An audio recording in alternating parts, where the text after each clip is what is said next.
So you know what a coward he was, making his son fight his battles. What part of self-defense don't you understand? Eddie Tillis, man, he heaped the hate on our family since forever. And our dad had to deal with that bile. Plus he was the hack manager who bilked Bullet Train. Sure, we never got along with Little Ed, but it never went over the line till this damn break-in. Then, all bets were off. Threatening email. A break-in. That's what took it to the next level? More a kind of reality check. I mean, Mom, she's past it. She's been running on fumes for years. And with Dad dead, what's left for the Wilds but those Bullet Train rights he left us? With them, we had a shot at some kind of life. Without them, where the hell would we be? A family feud, and I don't mean a game show. Son from one side murdered. A son from the other side takes the blame, but his story doesn't wash. Two more sons from side two finally cop to being at the scene, but their stories skip around like a needle on scratch vinyl. Laser trajectories prove two shooters. Cut on Billy's arm could be the source of blood, placing him at the scene with a gun. Suggestive, but not enough. Wait, let's back up. We're fixated on the sameness of our trips. Let's stop and assess their differences. Clothes, shoes, fingerprints, hair gel. Good, Kath. So we head back to the crime scene, re-examine the points from which guns were fired. We need to prove which two triplets are our shooters.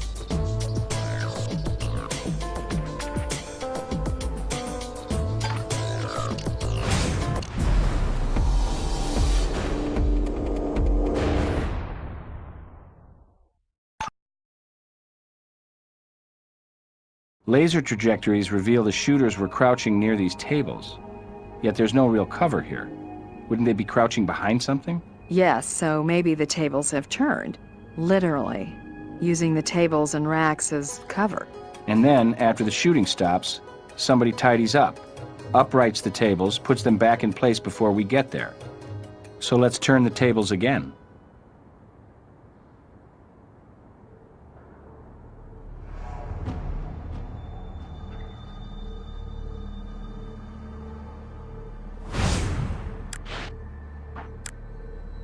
This must have been uncovered when we moved the table. Broken zipper, maybe? I don't remember seeing anything in this shop with zippers on it.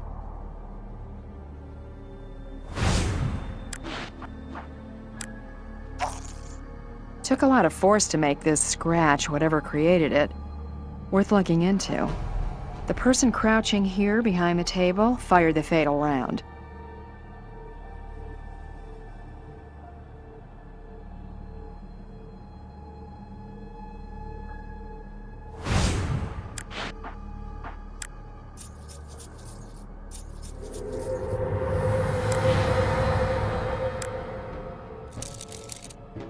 Unusual place for prints.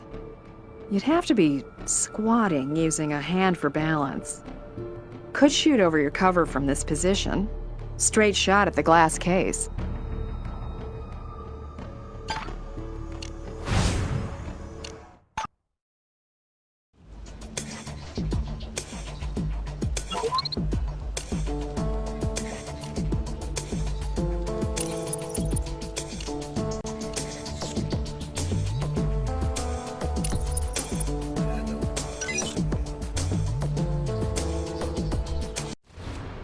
Billy's fingerprints on the rack's underside put him behind it, crouching.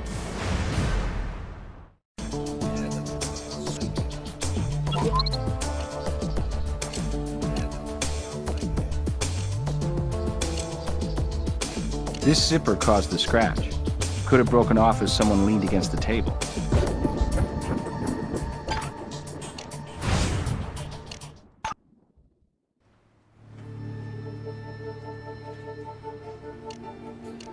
Now that we know what we're looking for, yes, you can search for clothes at the Wilds' apartment and any evidence relating to motive that can be found.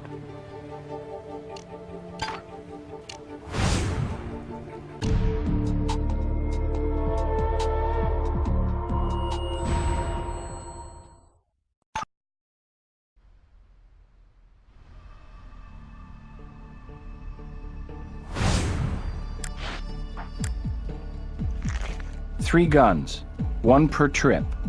But only 2 guns made the trip to the gift shop. Was one brother not as wild as the other 2?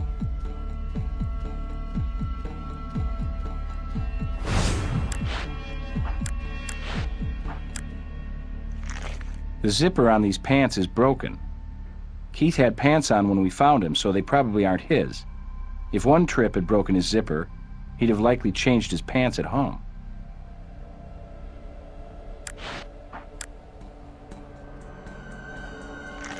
Looks like some pictures were taken on this phone. Let's get enlargements at the lab.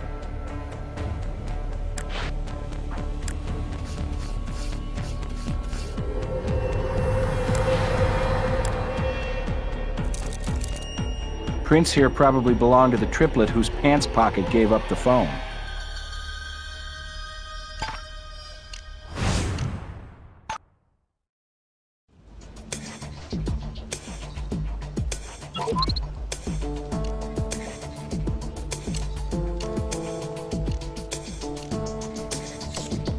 Zipper from these pants broke off in the spot the fatal shot was fired from.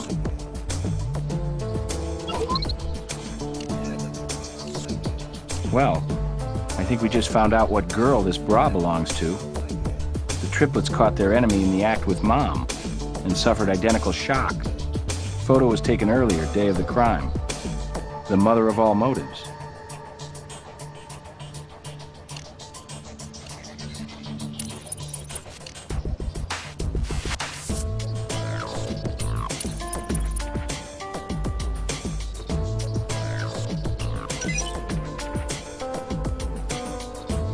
Print and phone book confirm we have Anthony's phone from his pants pocket. So Anthony wore the pants in question, making the scratches behind the table. Another confirmed shooter.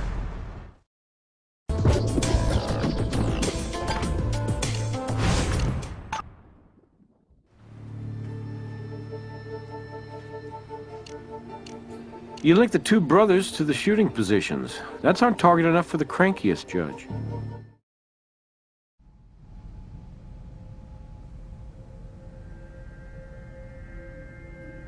We can place both of you at the origin points of the gunshots. Billy, you did indeed shoot the shoulder, while Anthony, you delivered the fatal shot to the heart. Thanks to the photo on your phone, Anthony, we know you stopped by your mother's house and got a shock to rival the electrocution of Bullet Train. Your mom and your worst enemy doing the mystery dance. Listen, it looks bad, I get that. I do. But you gotta hold up here. This is really just an accident. We weren't trying to kill anybody. We wanted to put the fear of God into little Ed. I mean, the bastard was banging our mother. I mean, that's sick. It had to stop. We just wanted to teach that creep a lesson. Scare his ass, but good. Make sure he never went near our mom again. Keith, he tried to stop us, but Billy and me, we just went off. Mission from God kind of thing, you know? So Keith agreed to do the talking.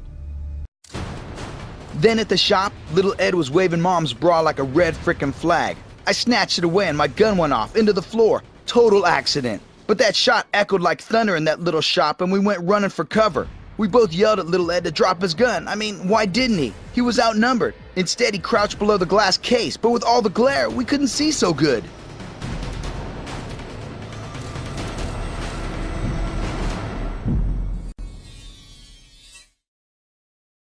I told Billy, with all that glass, we should shoot it out to see better and stuff. We were squeezing our triggers and then, damn it, little Ed sits up. Why? I'll never know. And puts himself right in our sights.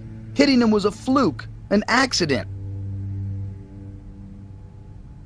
We were booking it out of there, but Keith stopped us. Made us give him our guns. Said he'd clean up after us. Prop up tables, wipe off guns. Never said what he was up to, but we knew.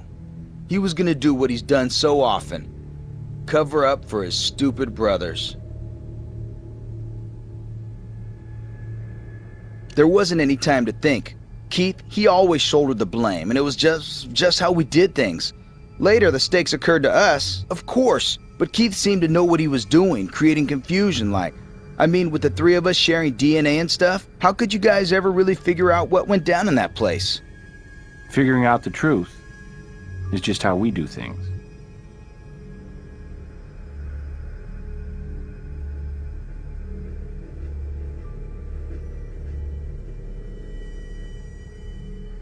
I never meant for them to find out about Ed Jr. and me. You can't blame them for this. Blame me if you have to. This was like, temporary insanity. What do you think? He was a beautiful boy. Boy, I say, but don't get any ideas. He was of legal age. And don't strain yourself trying to read anything in. If you think I was trying to get back at that monster Eddie through his son, it was nothing like that. Ed Jr. He was a sweet, innocent kid. And somebody had to teach him about life. Kind of a short life. With your families at war, didn't it occur to you how your sons might react? No. No, I figured it was my business, and why should they ever find out? Just bad luck, wasn't it? Anyway, I did my best with my boys, raising them the best I could. Well, sure, you could say I made the occasional mistake. I can think of at least 3.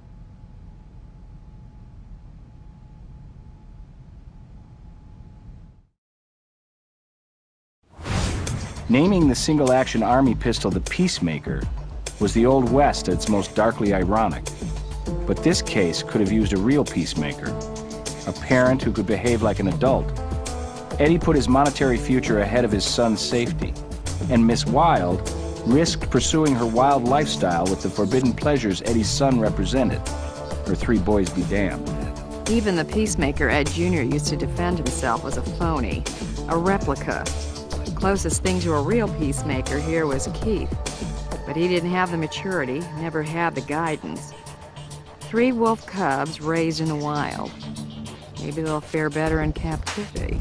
Nice sharing this investigation with you. Meet me in the office for your final evaluation.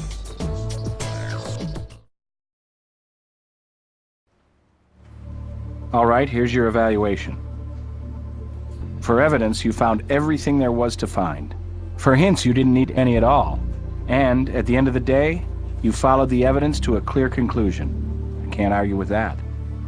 Well, you passed, but just barely. I'd like to see improvement before giving a higher mark. And by the way, thank you for all the new specimens you found for my collection. I'm recommending you for an extra bonus. Great hunting.